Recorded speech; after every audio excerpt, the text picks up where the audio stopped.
అందుకే దేవుని సంఘములో యూదుడని గ్రీసు దేశస్థుడని లేదు, క్రీస్తునందు మీరందరూ, స్త్రీ అని పురుషుడని లేదు, క్రీస్తునందు మీరందరూ ఏమై ఉన్నారు?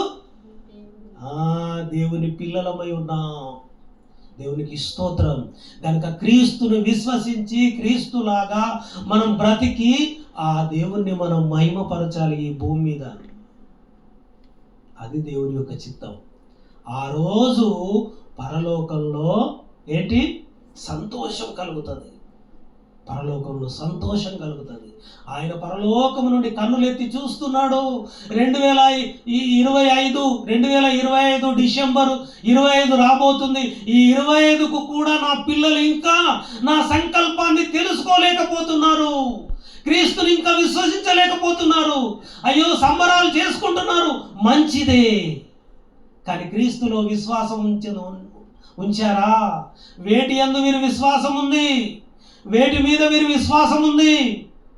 ఇంకా నా వైపు చూడటం లేదు, ఇంకా నా సంకల్పాన్ని గ్రహించటం లేదు, ఇంకా నా చిత్తాన్ని గ్రహించటం లేదు. అయ్యో, నాకు ఇష్టలుగా ఉండలేకపోతున్నారే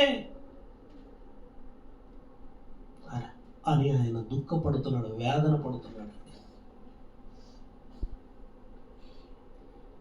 అపోస్తల కార్యం 10వ అధ్యాయమా కాదు, కొరింథీయులకు రాసిన పత్రిక 10వ అధ్యాయంలో అంటాడు, నేను వారిని ఇశ్రాయేల్ గురించి అంటాడు, వారికి బండ నుంచి నీళ్ళనిచ్చాను, ఆకాశం నుంచి మన్నాను కురిపించి వారికి కష్టం లేకుండా ఆహారాన్ని ఇచ్చాను. అయినా బాగా తిని తనసి నాకు వ్యతిరేకంగా ఉండి ఏంటి, నాకు ఇష్టలుగా ఉండలేదు వారు అన్నాడు. చదవకండి, తర్వాత చదువుకోండి. వారు నాకు ఇష్టంగా లేరు, వారి ఎడల నేను ఎన్నో అద్భుత కార్యాలు చేశాను, వారి